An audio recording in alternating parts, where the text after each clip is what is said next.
Joel, welcome to Podcastina. Hi, thank you so much. Thanks for coming. I'm excited to be here. I'm excited to have you. What is a dating strategist exactly? So, a relationship strategist, I help mostly high achieving women attract their dream partner. So, stop wasting time on men that are not actually in alignment with what they're looking for and help them shift kind of how they approach dating entirely and attract their dream partner. And sometimes, I work with people who are single and want to find their partner, or people who are in a relationship and just want to continue to deepen and, expand their current relationship. So it's just essentially coming up with plans to deepen relationships and create their dream one. Did you end up with that demographic on purpose or on accident? On purpose or on accident? I mean, I guess on purpose, but I think it's mainly my life. I've consistently been like around women, and I think it's just a part of me that, I don't know, women trust me. I feel women feel safe around me, and I think I have a unique perspective from a man who's been in a relationship with women, but who's also a man and who has plenty of male friends. And so I think it's allowed me to just have a unique perspective. And I was thinking about this actually on the car ride over here, but it's like women have been told to live a certain way for a really long time, right? Go to college, get a job, all these things. And now there's just a lot of women who are close friends of mine in their mid-30s, late 30s, early 40s who are single and yeah, and don't want to be. And I feel for them, and I want to serve them and ensure that they get to be in the relationship of their dreams. And so I feel very connected to those people. They are my closest friends. And so, yeah, that's why, I guess, on purpose. Yeah, it's definitely a demographic. I understand being in that crew, why it's so necessary. And I think also there's probably a lot of resistance with people on both sides, like men and women, who will just dig their heels in and be like, I completely give up on the idea of a relationship. It's not for me. Forget it. Like, fuck all men, fuck all women, whatever. Like, they just don't want to do it. But for the people that do want to do it, the amount that women who I'm friends with that fall into that category are just constantly trying to work on themselves and trying to find any avenue that they haven't gone down yet to figure it out and dial it all in and find a relationship.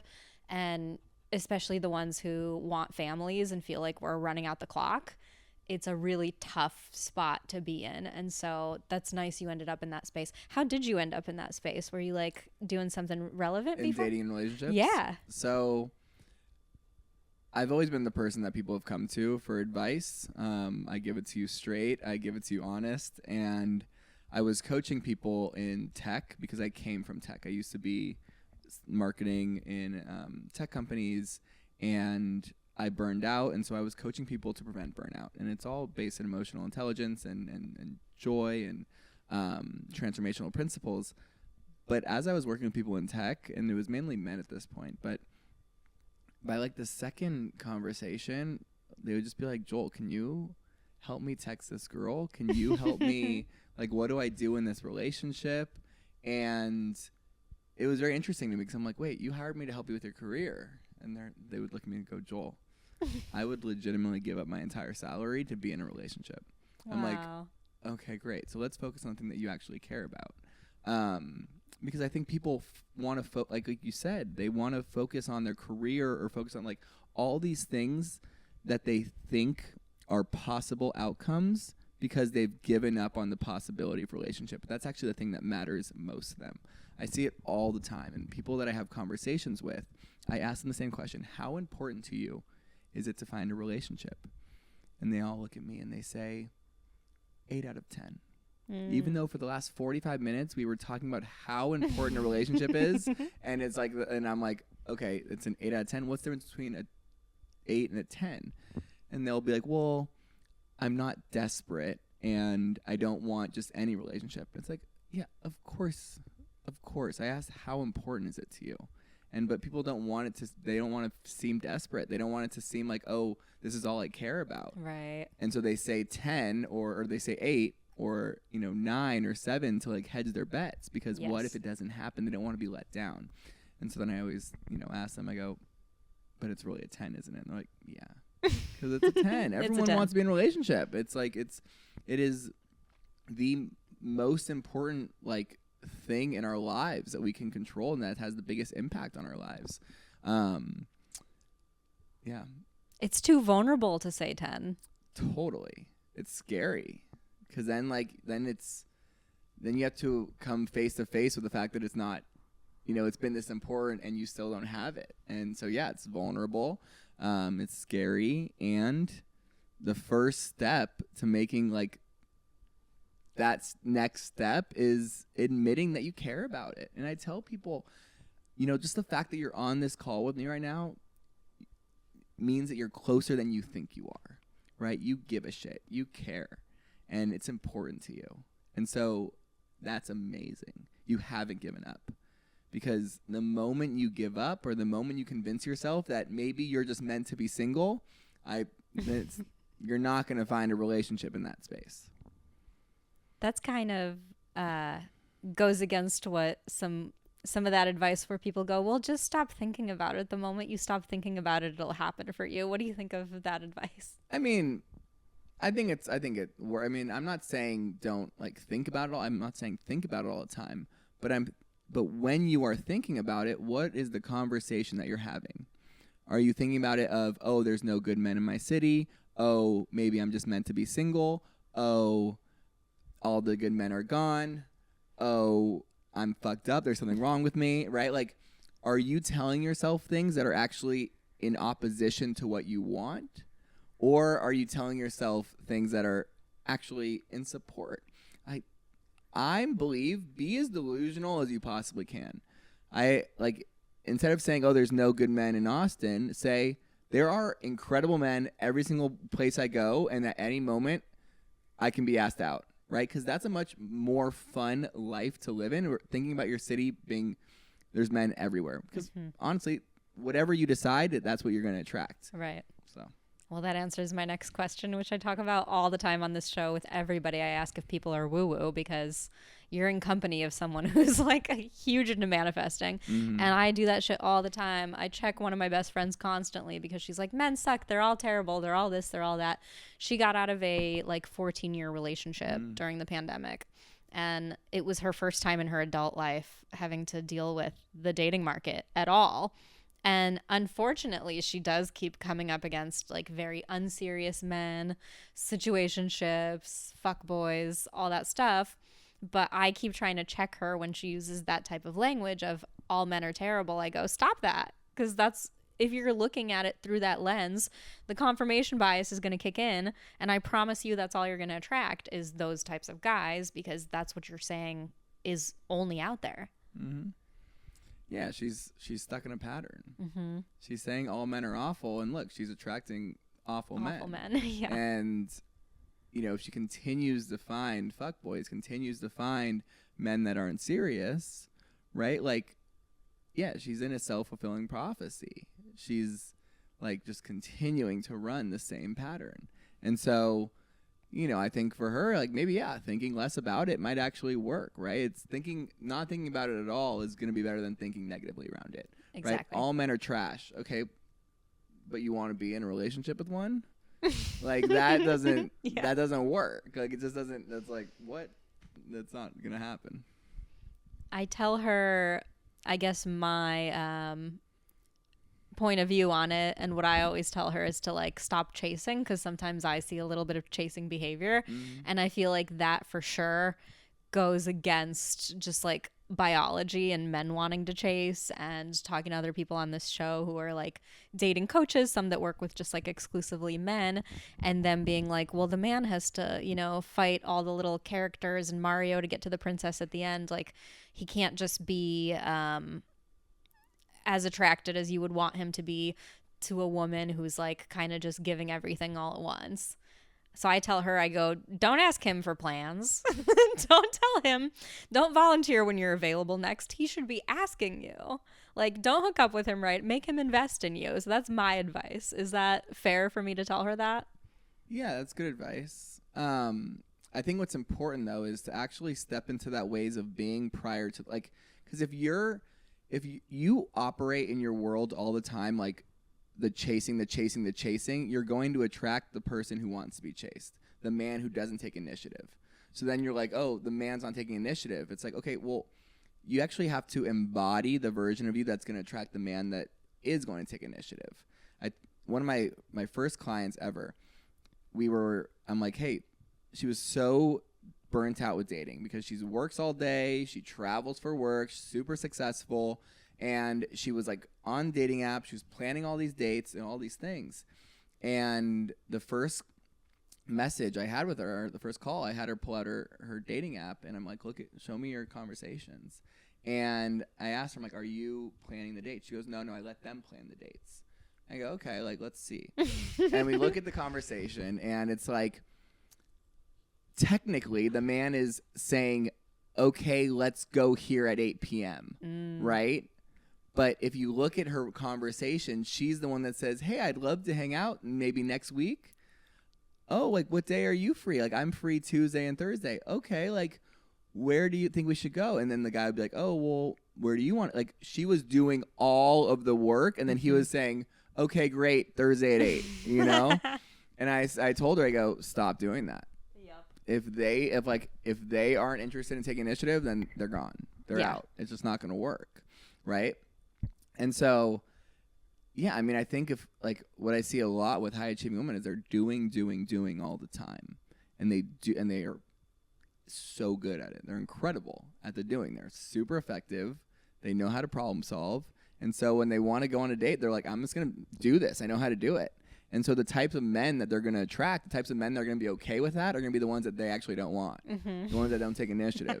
And then, you know, I have this conversation with women all the time. They say, well, I need, like, once he proves to me that he can lead, then I'll trust him to lead. Oh, boy. And I go, okay, well, then you're going to continue to have the same type of guy who's not going to want to lead, because a guy who will lead you, he's not going to fight you to lead. He doesn't need to prove himself to you, right? Like, that's just not going to happen. And so, like, going back to your friend, it's like, she's got to embody this surrender, this receiving prior to meeting the men, right? And so, yeah, I mean, we are living in this, like, collective space where there are so many women who are taking the lead, and it's having a lot of men not take the lead, I guess, to put it simply. Well, I feel validated because she was telling me about this guy she recently met, and everything sounded good from what she was telling me. And then she was like relaying their conversation, and after their first date, she was like, yeah, and then I'm talking to him. I go, I'm free on Friday. I go, don't tell him when you're free. He should be asking. Like, why are you volunteering when you're free next? Yeah. To me, just kind of creates just the tiniest bit of friction where I feel like if men know that they want something, they will, if he wants a second date, he will find out when you're free. Totally. You don't need to tell him. He will ask. And if he's not asking, it's because he's not interested. But on the offhand that you're telling him and he maybe just is gonna people please or whatever, or placate you and say yes to that second date, he's probably not that invested. He might just be, playing yes and with you because you offered up you're free on Friday. So he'll go, okay. But don't you want to just see his authentic enthusiasm about it by letting him ask? 100%. I mean, that comes down to you, to her not trusting that he will do it, right? Like, she's not trusting the process. She's not trusting the timing. She's like, oh, hey, I'm free on Friday. He's like, you offered that up because you were actually not trusting that he was going to ask you. Yeah. And so you took it into your own hands. Yep. When in reality, it's like, you got to surrender. You got to just let it go. Trust the process. And there was a chance that he would have reached out to you in 10, 15, 20 minutes and said, hey, are you free on Friday? Right? But, like, it's actually acknowledging, okay, hey, where am I not trusting him to actually do the thing that I want my man to do? Right? And so that comes a lot with, again, the further we get along in life, it's like, oh my God, I'm running out of time. I can't wait any longer. I don't trust that it's going to happen. I got to make it happen. But then they can't make it happen because you're attracting the wrong kind of person. Well, totally. Yeah. I mean, of course they're going to, or they're going to attract the person that they don't want. Right. And it's just going to continue to reinforce this belief that there are no good men or whatever it is. And so a lot of the work that I do is just mindset. It's, hey, what is the conversation that you've been running for the last 5 years that you continue to reinforce by looking for all the evidence to reinforce it? Okay, great. Is that serving you? Is that empowering to you? Okay, it's not. Are you open? Do you give yourself permission to create a new interpretation? And like that is all the work that I do with people. Like, and it changes everything around them. You know, there's no benefit to saying, oh, Austin is the worst place to date. Like, I hear that about every city, though, because people said that in LA. City. People say New York is notorious for that, especially because there's more women than there are men in New York. Mm-hmm. But I met a very lovely girl on a vacation who was in our age bracket and telling me about the same exact dilemmas that she's running into in Toronto. So I'm like, this is not a city specific issue. It might be a cultural issue where like dating apps are obviously having so much of an impact on the way that people date, and just culture in general, like people's algorithms are impacting their choices. It's not a city thing. So I really resent when people just put it on a city. 100%. It's not a city thing. It is. It's a validation for people's victim and insecurities. Yes. Of I am single because Austin's a hard place to date. It's like, okay, if that is true, then nobody in Austin is getting in relationships. Okay? Do you believe that there's 0 people in Austin getting relationships? Okay, no, obviously not. All right, so if there's some people getting in relationships in Austin, if some people are doing it, if other people are doing it, it's possible. You can too. Yeah. Right? If it's possible for them, it's possible for you. And so, like, that's I forgot what I was going to say. But, yeah, I mean, like, believing that your city, there's no one there for you, like, there's just, like, what's the point? And you know, there's all you can. Then you'll send me the article or the Instagram carousel that says Austin is the second worst city to date in, based on 1,000 responses. It's like, okay, great. I do not care. I don't care. Show me all the data that you have to validate your victim story. I don't care about it. Why? Because their experience is not my experience. 1,000 people, 10,000 people, 500,000 people, however many people you want to tell me is there, great, amazing. That's their experience. Yeah. The way that I look at the world is unique to me, and it's very different. And so I don't even look at, like, you know, percentages of things because it doesn't affect me. I don't care. The way that people view the world is different than how I view it. And so they all have this experience that's unique to them. Great. They're having it. More and more people are having it. It's not going to serve me to agree with it. And so it's back to that call me mindset delusional. thing. Yeah. No, it's good. You do have to be delusional. I read this book once that just was like a meditation book, but it's called Wherever You Go, There You Are. And so it doesn't matter what city you're in if you're walking around with this shit mindset of I'm not going to find anybody, dating is terrible. It's like, that's because you're the one going out and bringing that in, acting like that. It doesn't matter where you are. And to put that on a city that is like full of transplants too doesn't make sense, because the majority of people that you're meeting in Austin now are not from Austin. So just because we're all here doesn't mean that it's a collective, it's an issue that's here specifically, when it's like everyone here is from somewhere else now. Yeah, and then they would say, oh, well, everyone came to Austin because they never wanted to grow up and they want to say, like, they would all, people would just find whatever they want. And the first moment I realized this was, I'm from Los Angeles. You lived in Los Angeles for a long time. And, you know, people would always tell me, oh, everyone in Los Angeles is fake. Everyone's so not real. They're like inauthentic. And I'd go, everyone in LA? LA is 7 million people. Okay. 5 million of them don't even know what you're talking about, right? But the truth is that you went to LA and you wanted to hang out with people that didn't fuck with you. You wanted to go to the bungalow and like hang out with like people that you perceived to be really cool, and they didn't want anything to do with you. And so because that pointed out your insecurities of, oh, I'm not cool enough, or oh, they don't like me, I'm just gonna say, oh no, they were inauthentic, they were mean. And it's like, no. They just don't fuck with you, right? And so to say, oh, everyone in LA is a certain way, it's like there's 7 million people, half of them are just like minding their own business, working really hard, and like and like not even doing anything, and you're gonna say, oh, they're fake, like give me a break. Yeah. And so that was the first moment. I'm like, okay, well, you obviously don't understand what's possible, right? Like you're living in such a narrow view of the world, and so you just wrote off 600. Or, no, this is gonna be hard. You just wrote off 6,900,000. Whatever, you get it, because of like a few bad interactions at the bungalow. Like, okay, now write off Los Angeles and go back to your hometown and just talk shit about it. All right, and that's what people are doing here. Oh, I moved to Austin and my person's not here. And people tell me this. Sorry, I'm getting really excited. No, it's okay. I love this. I get frustrated, but I was talking to this one woman on New Year's, and we were at Soho House. And she had come to one of my singles events, and it was one of the singles event that was like a bit more like playful. We like played games, and she's like a New York high performing like boss chick. And so when I was talking to her at Soho House on New Year's, we ran into each other, and we were talking about her dating, and she was like, yeah, I don't think my guy was at your singles event. And I was like, you know what? You're probably right. Like who you are and who I know is there, like you're probably right. There probably wasn't that many people there for you. And then I go, well, what about here? Soho House on New Year's.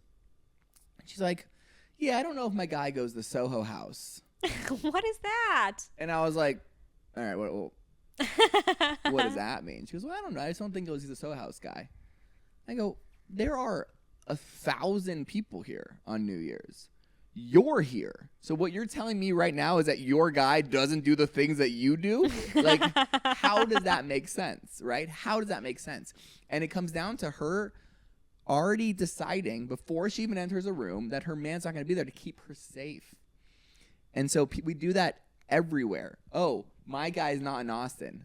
Okay, well, then what are you doing here if you truly believe that? Yeah. Like, you're here is the best point. You're here. Yeah. You're here. So you're telling me that your guy is not like doesn't like you? Well, that's a pretty tough. That's a pretty tough place to be, right? Like, oh, my guy, yeah, he's not in Austin, but I am in Austin. Okay, well, now this is tough. And Raya does a terrible job of they validate that. They're like, oh, maybe my guy's in fucking Cleveland, Ohio. It's like, okay, maybe. Chances are they're like in your apartment complex. Open your eyes. And yeah, so it's all comes down to the mindset that we have. And I truly believe if we all shifted this collective thought and this conversation of, oh, actually, I am so much closer than I think I am. I am meant to be in relationship. I will be in relationship. At any moment, my person can meet me and can ask me out, and I'm open to it. Like, we'd be having a much different conversation. But the truth is, most people are operating that they aren't worthy of a relationship. They don't deserve a relationship. They're meant to be single. They're scared and, quite frankly, disconnected. They're like, oh, why does no one approach me in public anymore? It's like, well, look at you. Your headphones are on. Your head is stuck to your screen. And you don't look very approachable. Yeah. Right? Like, it's just like you're not that open to be approached. That's why they're not approaching you. And so, yeah, I mean, soapbox off. Good. So a woman like this, you're working with her. She's kind of in the weeds of trying to figure out what she's doing wrong. If you had to build her a strategy, if a woman's like looking for a relationship, how many dates should she be going on in like a week or a month? Yeah, I think it's important to understand where the people are that you want to be with, right? Because, again, women can go on dates an unlimited amount of times. Like high quality, attractive women could go on Hinge and Raya right now and have 50 dates lined up if she wants. So it's not really a volume thing.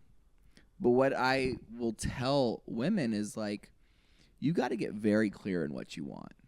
You might think you know what you want. You might have confirmed that, I know what I don't want based on all these poor experiences with people. And when I ask women that, I go, hey, what do you want? They go, well, I don't want this. I don't want that. I don't want this. And I go, okay, well, what do you want? There's a pause. And they say, I guess I haven't really thought much about that. You know? And this is the same, like, everything I'm saying is true for men too, right? Like getting very clear on what you want, and not just the woman or the man that you want. A lot of the time we operate in this thing of, I'm going to build this perfect specimen who looks and does and acts and thinks exactly how I expect them to, versus understanding what is the vision for the relationship that you are committed to creating with this person, right? What do you want your life to look like? What do you want your relationship to look like? Okay, great. Now find someone who has that same vision, who has that same commitment. Yes, of course, you get to be attracted to them. Sure. You get to communicate well. But like, we forget that we're co-creating something with another person.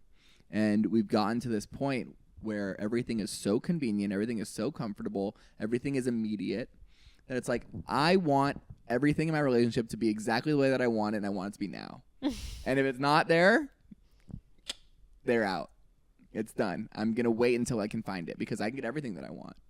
Everything I want, I get, and I get it so quick. Mm-hmm. That's not how relationships work. Nope. So that's what I tell people is, you got to get very clear on what you want your relationship to look like. What is a non-negotiable in relationship? What is a preference in relationship? And what I've found is that people don't understand the differences between preferences and non-negotiables. No. Yeah, right. And that's some fun work that I do with my clients is like, okay, you say it's a non-negotiable.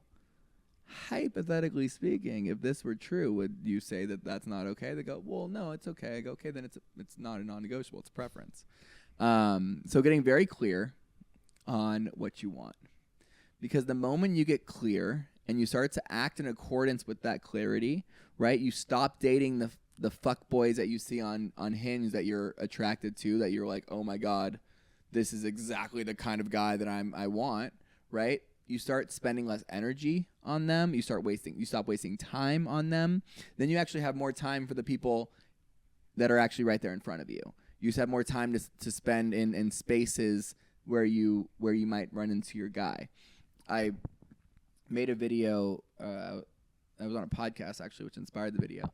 But I was telling people, like, I never order DoorDash.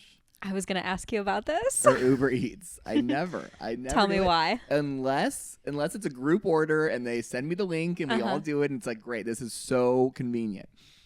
But I don't order DoorDash or, I mean, there's two reasons. Or Uber Eats because I'm Jewish and it's expensive. but the second reason, and that's my reason. Yeah, exactly. I mean, it's very expensive. But the second reason is, like, I like to be out of my home and I like to be around people. And ever since I was in junior high, people have always asked me the same question. Joel, how do you know so many people? And I never really thought about it until, like, I was in my 20s. I'm like, everyone, like, I still don't understand how people don't know as many people as I do, especially in Austin, because there's people everywhere. But if you don't leave your house, it's hard to meet people. It's hard to meet new people. And so at any moment. And Austin's the best city ever because I will go to a restaurant, I'll go pick up food, and I'll see someone I know, right? And I'll have a connection, and I'll develop a new connection, and then their community becomes access to me because then I can see them and they introduce me to people, and it just grows and grows and grows, and you have more access to meeting your person. If you do not leave your home, you cut yourself off to infinite possibility, right? Like, it's so simple. But yeah, I get it. It's inconvenient, possibly. Or I guess it's less convenient. It's not inconvenient to get in your car and drive 3 blocks, but it's less convenient. It could be like a little annoying, but there's so much possible. Like, what if I told you, by you ordering that DoorDash tonight, you missed out on the universe that set you up perfectly? They said, oh, I want ramen. I'm like, oh, I should go get ramen. Oh, let me just order it instead. That was like, you wanted ramen for a reason. Okay. And so the fact that, I mean, hypothetically speaking, when I go to coffee shops all the time. I think working remotely is such a negative thing. Yeah, I agree. Because isolation. Yeah, isolation. We used to meet people at work, right? Like, we used to meet people at work, through work. That was one of the most popular ways to meet people. And now everyone works in their apartment. Like, I can't fathom when people tell me they don't leave their house for days. Then they wonder why they're alone. Yeah, and I was like, what do you mean you don't leave? Like, how is that even possible? They go, well, I go to the gym. I go, okay, well, do you meet anyone new at the gym? No. Okay, no, their headphones are on. They're on their phone. Yeah. I mean, a lot of the time I'm on calls with potential clients, and I'm almost just like, we shouldn't work together until you've gone out of your house enough. You know, like, I go, what's your biggest problem? They go, well, my biggest problem is I don't leave my home. I go, okay, well, you don't need to hire me to tell you to leave your house. Like, go leave your house, and then in a month, give me a call and see what happens. But it's a lot of just isolation. And then, I go on dating apps and I meet strangers, and they're not who I think, they're not what I want. Yeah, no shit. You're like, there are like, go out, build community, meet people authentically, vulnerably, create relationships, create friends, and then date those people. That's how it works, right? Like, it's not go on a dating app, look at a few pictures, look at some stupid prompts, and say, oh, I'm attracted to them. Let me see if they're my husband. They're not. They're not going to be. I keep looking at the camera. They're not. Okay? And so, yeah, I mean, like, the fact that I'm just like talking so much. The fact that if you go to a coffee shop, or I go to a coffee shop, and there's a cute girl next to me, the chances of me and that cute girl being at the same coffee shop, at the same space, and on this floating rock, pretty unlikely. It's there for a reason. And I look at every opportunity. I look at everything like that. I believe in manifestation because I am incredibly good at manifestation. Same. That's why I believe in it. Yeah. And we're good at it because we believe in it. But there's been times where I'll go to Barton Springs, or I'll go somewhere and I'll see a girl and I won't say anything. And then I'll be like, God, I regret that. If I see them again, I'll have to say something. And then literally, this happened very recently. I saw a girl at Barton Springs, and then like 2 days later, I saw her at the coffee shop. Austin is so small like that. Yeah. And I was just like, all right. Thank you, universe. You know, like, I appreciate you. You gave me a second chance. Right. And so how many times does that happen? Yeah. How many times do people see, like, they meet someone, they're like, okay. And like, especially in the city, it is so, if I don't meet somebody, or I don't say something, I'm like, I'll probably see them again. You know, chances are. So, yeah, okay. That was a lot. No, it's good. And I like to give people, like, similar to that, I think of, and granted, I live alone, so I'm a hypocrite, but it's also nice to have my own space for a change. I had roommates for a very long time. But there's people who just love to kind of jab back at capitalism. And so I say the best way of doing that is to, like, have roommates and have people that you share spaces with. Because otherwise, if you're doing everything by yourself, you're the perfect consumer. if you and I live together, we're only buying one toaster, one microwave, one TV, whatever. We're sharing all that stuff, right? Everybody that's living alone is buying everything. So it's just like, it's almost like society is set up to isolate us so that we buy more shit. It's expensive. Yeah. 100%. And looking at your life, like, do you even, like, we have been optimized to be alone. And so even the idea, like the thought of like bringing someone into your life, sometimes it feels so foreign. You're just like, oh, I don't even know how that would work. Yeah. It's like, oh, well, I want a partner, but like I also don't want to give up anything. It's like, well, okay, well, that's not how it works. Yeah. But like we get so used to it. We're so comfortable, and life is easy. Life is easy. Being in a relationship is not always easy. Right. And so the moment it gets hard, people are like, oh, this must not be it. Because things shouldn't be hard. Things should be easy. It's not. I don't know anyone who's been in a long-term relationship who will sit there and say it's easy. It takes a lot of work. No one will. Right? But like, it takes commitment. And it's a vehicle for growth, because in that it's only in relation to others that we learn about ourselves and can work on things and can gain clarity about things. Totally. Yeah. I mean, it's the fastest way to get feedback around how you show up. Right? Like, everyone's on their healing journey, but you don't really know if you're healed if you aren't in relationship with anybody. It's like, oh, I'm working on myself. It's like, okay, you're probably good. You're probably good. The fact that you're working on yourself means that is already evidence that it's time to try something. If you weren't working on yourself, then yeah, you get to work on yourself. But it's like, all right, you're good. Try it again. Put this work to work. What do you think of like the dating app fatigue that seems to be prevalent right now? People are talking about how they're pushing back on dating apps. Do you find that to be true? For sure. Get off the dating apps. You think they don't work? If they're fatiguing you, get off them. You know, it's just like, it's like a drug. It's like, oh, I'm so burned out on these dating apps, but I'm going to keep using it. It's like, stop. Try something new. Go the fuck outside. Get off your couch. Stop swiping. Go meet people in real life. Like, I truly think the higher quality you are as an individual, the less likely you're going to meet somebody on dating apps. Because if you think about it, the person that you want, this perfect, and I'm just going to speak from like a female perspective, the perfect man that does all of this incredible stuff, chances are he's not like, you know, swiping on a dating app on his couch, like, you know, like he's just not doing that. He might have a profile, just like all the beautiful hot women have profiles, but they don't message anyone because it's just overwhelming and they don't have time.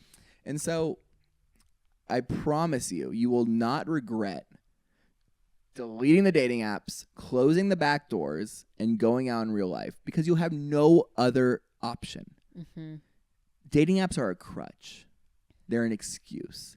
I'm not going to come up to a cute girl at a coffee shop and ask her out because it's scary and uncomfortable and I might get rejected. And I also can just go home and match with 20 cute girls on Hinge and not get rejected. And it won't be scary. So yeah, I'd probably rather do that. But in reality, the more likely outcome, what you're looking for, was that girl at the coffee shop. And it actually, even the act of you asking her out, there is something available for you. There was a growth opportunity for you. But you were too scared. And so you went back to the dating apps. It's a crutch. It's a crutch. And I find that it's never, like, none of my app relationships have gone any kind of distance at all. And I'm like very newly dating someone that I met IRL. Very exciting. I would have never swiped right on him. It was totally an energy thing that like attracted me to him. Totally. That's where my events, Hot Takes, Hot Dates, which you were a co-host in, is I believe that at its core is like energy attracts, and our energy is the highest when we're in a state of play. We're in a state of fun. We're in a state of connection. And so I've been to many events where it's like, speed dating or like conscious community events where you like stare in people's eyes, and it's like I'm going to be attracted to someone's energy, and that energy comes off. It's like, oh, this person is fun to be around. I enjoy being around this person. If I'm just sitting there and we're like looking each other's eyes and I don't know you, I'm like, I don't even know who this person, like, what are we doing? I'm not attracted to her, and I don't care if I look in her eyes. And so, yeah, I mean, I think it's so important. Just get out there, have fun, meet people. Like, I get that it's hard. I get that people are scared. But it takes commitment from both men and women to come together and say, hey, how do we make this work?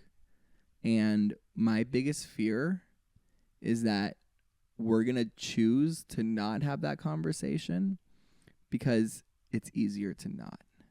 And so we're going to figure out, instead of get uncomfortable with how we can connect with each other, we're going to figure out how to get comfortable being alone. Which that's but not. You can just find your person and then be comfortable with your person. Like, you can couch rot with a person. Totally. But I mean, just like comfortable, like emotionally, and like it's scary to let somebody in. Oh yeah, you might get terrifying. hurt. Yeah. And so if we don't figure out how to like solve or improve this connection and dating like space we're in trouble. Mm-hmm. And it's scary. And that's my biggest fear, is that men and women are going to get further and further apart, and it's going to be very hard to reconcile. It already is feeling like it's starting to crescendo. Totally.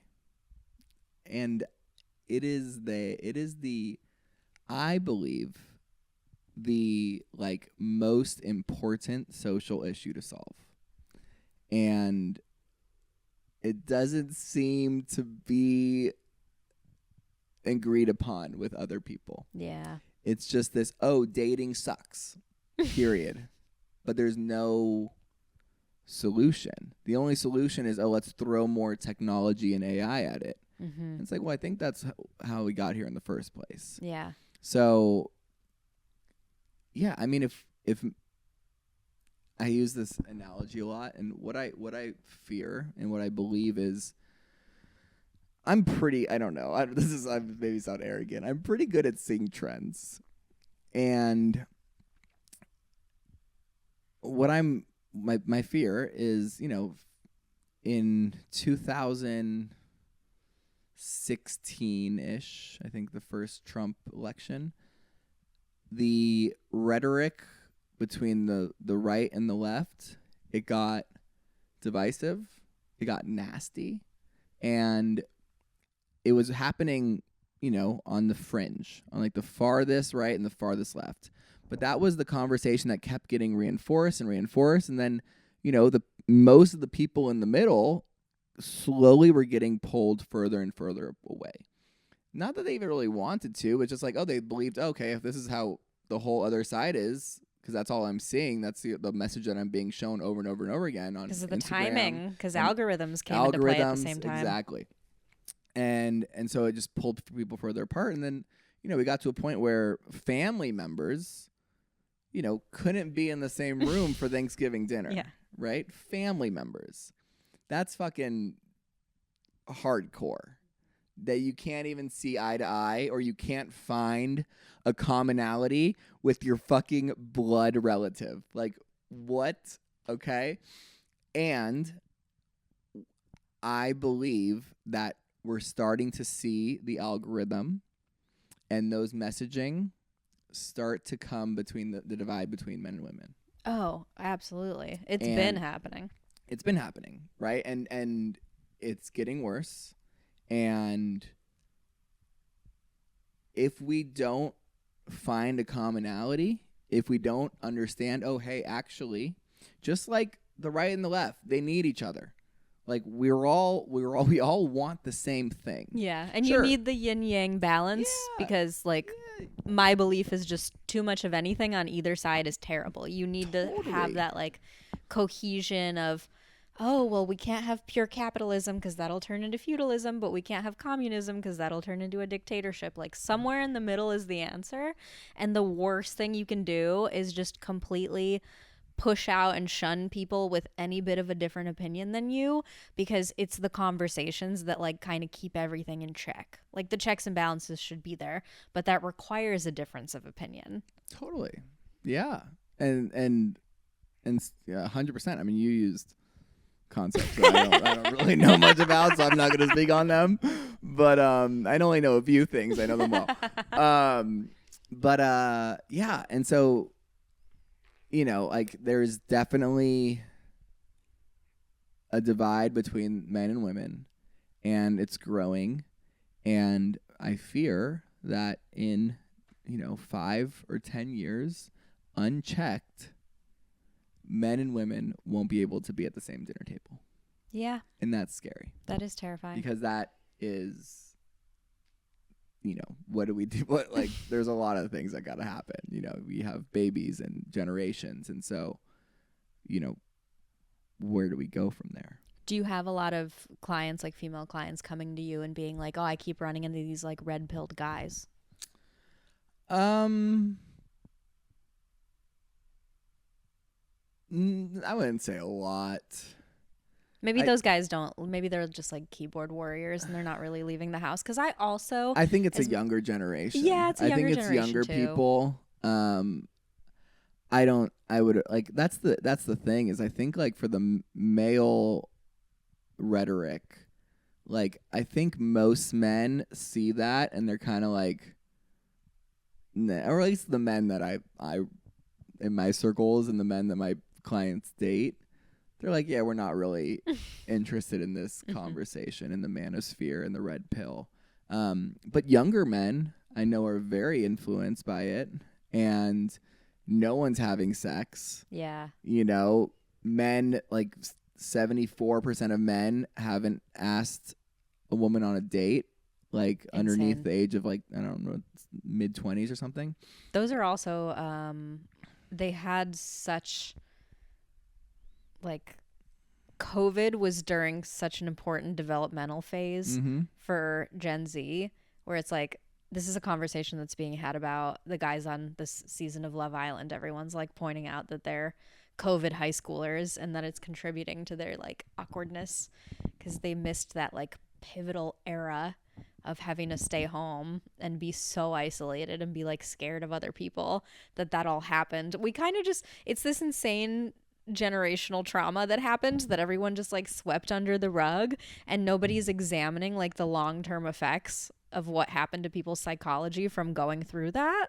And I think we need to talk about it more. Yeah, probably. I mean, I don't know if Love Island is like Yeah, the best data to use. Where it's like, oh, hey, look at these guys on Love Island. They're acting. It's like, okay, sure. I think that's a very unique type of person that would be on that show. But no, I think you're right. Right? Like, again, isolation, disconnection, and with social media, with the inability to have real life connection, like my fear is, I'm just sharing so many fears, that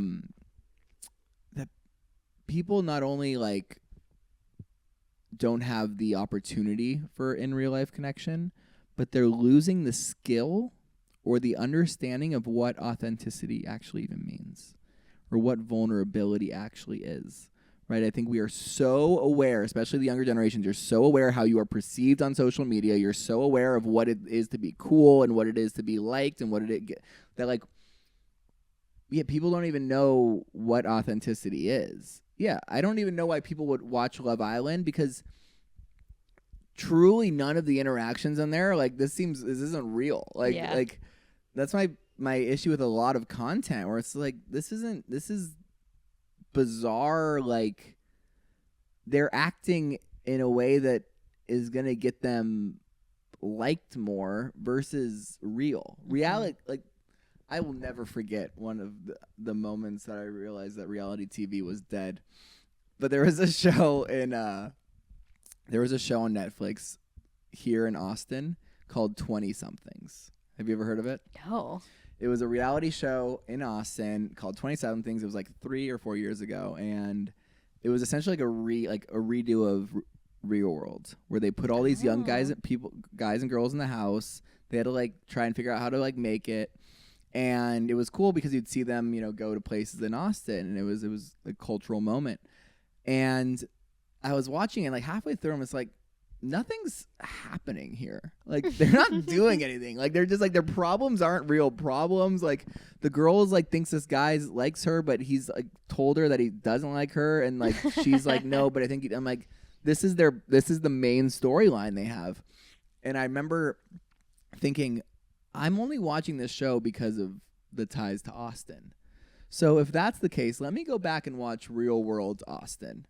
And so I just like, let me go watch Real World Austin. And it's the best season, Wes and yeah. But I turn it on, and in the first episode, Nehemiah and Danny, see, I love I gotta go back and watch it. Oh man. In the first episode, they have a brawl on 6th Street, and they get in a fight with random people. The camera guy's running around 6th Street. Danny gets kicked in the head, breaks his jaw. Oh my God. And he has to go to and I'm just like, more happened in 15 minutes of this show than 3/4 of the show of 20 somethings. I'm like, okay, wow, yeah, this is like real freaking life. The other stuff is so scripted. It's so carefully, produced, and people are so aware of how they're perceived. They're not gonna act in a certain way. I used to love MTV's The Challenge, and like people stopped wanting to actually win the show and just wanted to be on the show as long as possible so they could get the biggest Instagram following. Right. And so, they like, there wouldn't be any cutthroat moves anymore. They would just be like, yeah, we're just gonna do whatever we want to stay on and not rock the boat. And it's like, the show isn't interesting. And I think it's unfortunate because when it comes to relationships, the collective content that we consume that's mainstream is Love Island, Love is Blind, like Age of Attraction, like all these random dating shows that don't really promote successful, emotionally intelligent relationships, because that's not the intention that anyone on the show actually has. Yeah, you nailed it. They're there for followers. They're there to get famous. Mm-hmm. And but we have this perception that they're looking for love, right? People will watch Love Island and they're like, "Oh my God, all these guys are trash. All these women are amazing.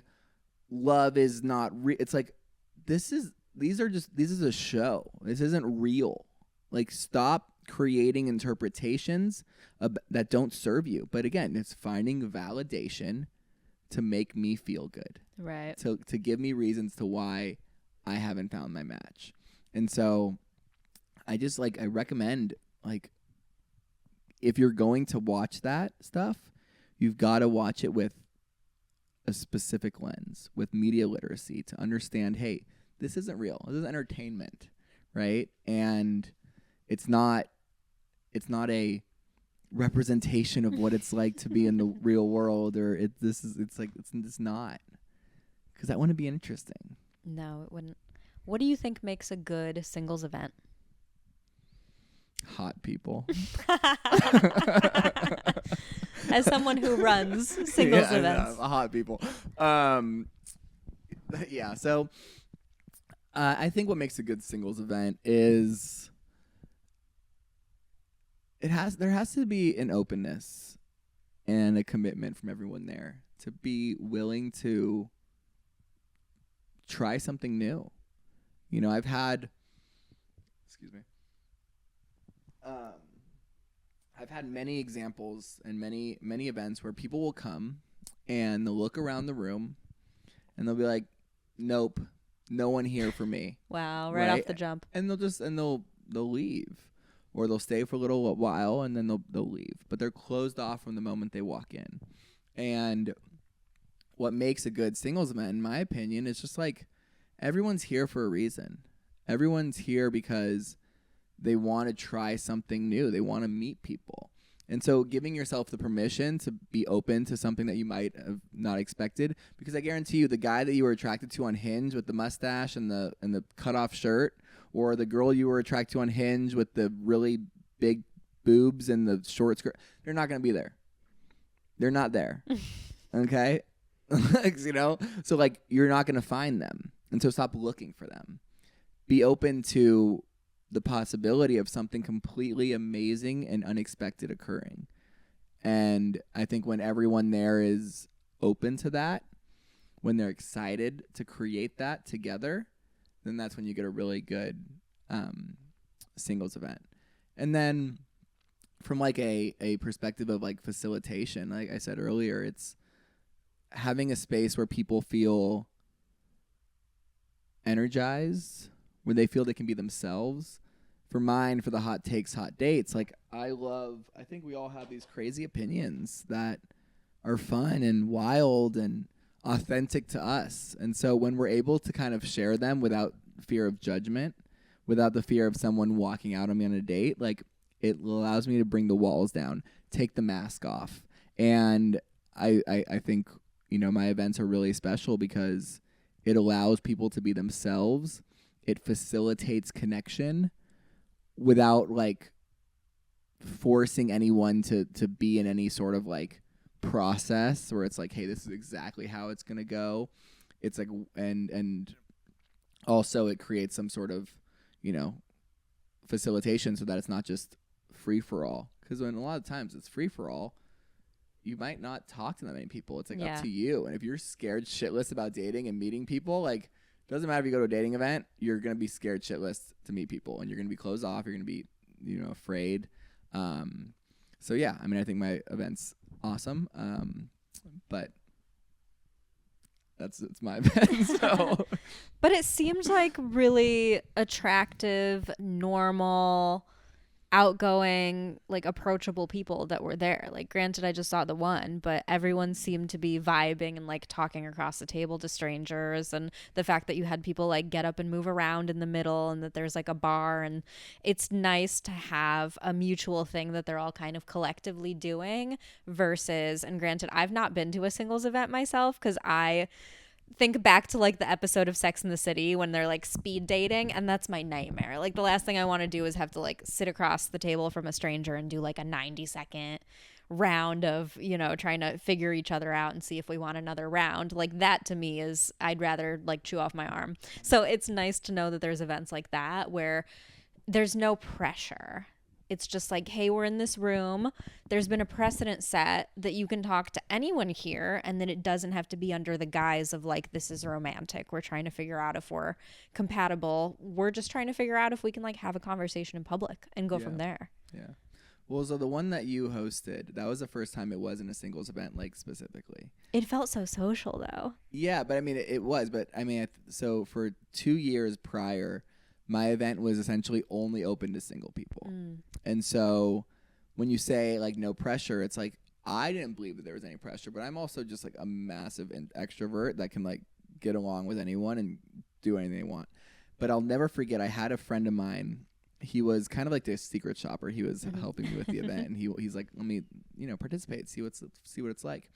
And he was at a table, and afterwards he goes, Joel, I was talking to everyone at the table, and one thing was clear. Everyone was scared shitless. They were scared not to be there, but they were scared to date. They were scared to open up. And, you know, my event is very high energy. There's cameras everywhere. People are coming on stage. It's like wild and crazy. And so I was like, oh my gosh, like there's a bit of a disconnect between where people are and like what they're coming here for and like what's actually being created. And so sometimes, you know, there was alignment and like the events would be wild and fun. Everyone there was down for wild and fun. But sometimes, you know, people would just be scared and nervous. And so, you know, I think when it comes to dating events and singles events, people come with an intention. Like, I want to meet somebody. I'm going to meet somebody. I'm putting myself out there. I better meet somebody. I'm doing this thing that I haven't done before, and I'm going to give it a shot. And like, I hope there aren't people that have like said, oh, I'm going to go to a singles event, and then they go to it and they're like, oh, that wasn't for me. I'm never going to another one ever again. Because like everything's different. But I opened it up to non-single people at this most recent one because I believe it takes the pressure off. It changes the intention, right? So instead of going like, we're both single, let's see if we're a match, it's, okay, we're both people. Let's just connect. Okay, great. Now I enjoy this connection. Now let's explore it further. And I think that's what the dating apps missed. Mm-hmm. Dating apps, they expect you to go straight from, I'm attracted to you, to, let me see if you're my person, or let's just fuck, right? Mm-hmm. Like those are like kind of the two options. Right. You don't like you bypass friendship, connection. Do I enjoy this person, right? And that's how relationships are built. They're built from the ground up, and you can't skip anything. And so that's why when you ask anyone who was in a relationship from, previous generations, they always say we were friends first. Mm-hmm. That's how it happens. You become friends. Then you be like, oh, I actually like this friend. Okay, let's explore something new. And then let's keep growing. And a lot of the times today in this day and age, we're operating out of fear. And we have friends that we are attracted to or that we enjoy being around. But we're like, oh, I'm so afraid that I'm going to fuck it up and ruin the friendship. I'm not going to risk it. And it's just a limiting belief. It's a limitation that you put on yourself because of evidence that you have that you're going to, it's going to end terribly. And so you don't want to ruin it. But the truth is, I tell this to everyone. It's like, chances are there's somebody in your life that is your person. Because if they wouldn't be in there if they weren't. Right? And so I need to take my own advice.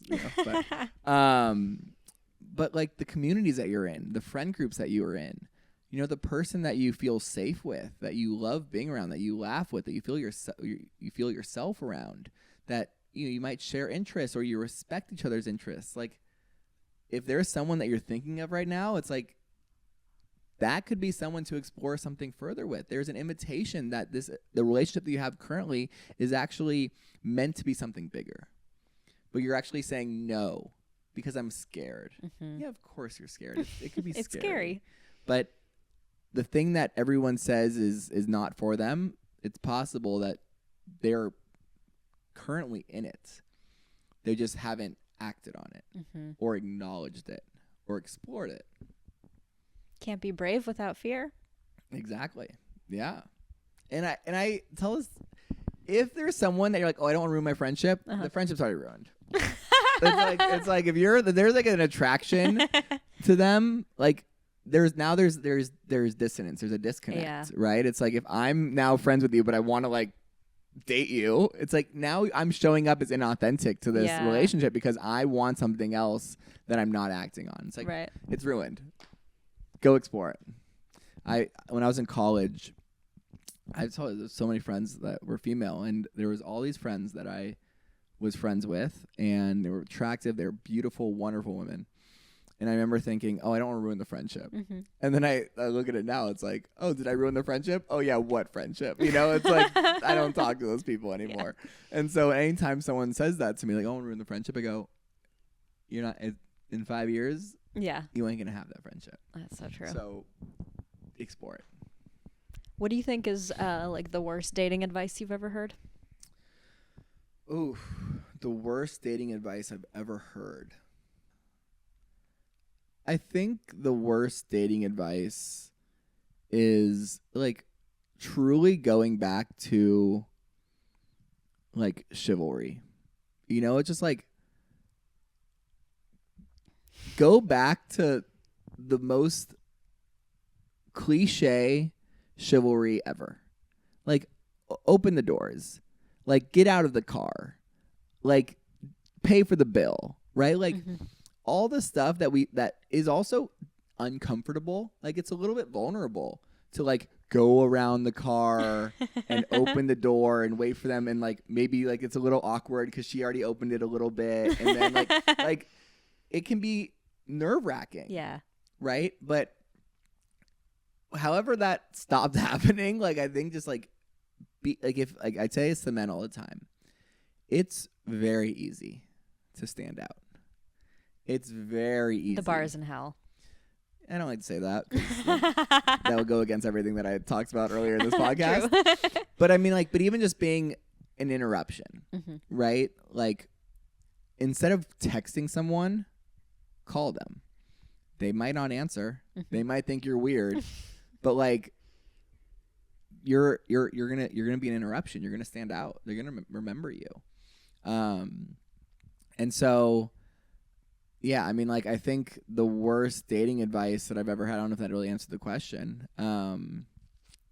This is the worst dating advice that I don't like the belief that like dating is a numbers game. Because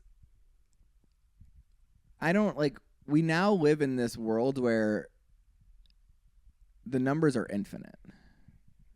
There's like, if we choose not, like, we can never stop. Yeah. And so rather than thinking it's a numbers game and I just have to like cycle through people and like go as quickly as I can because eventually it's like, well, let's actually eliminate all the people that you knew right away that weren't going to be the right person.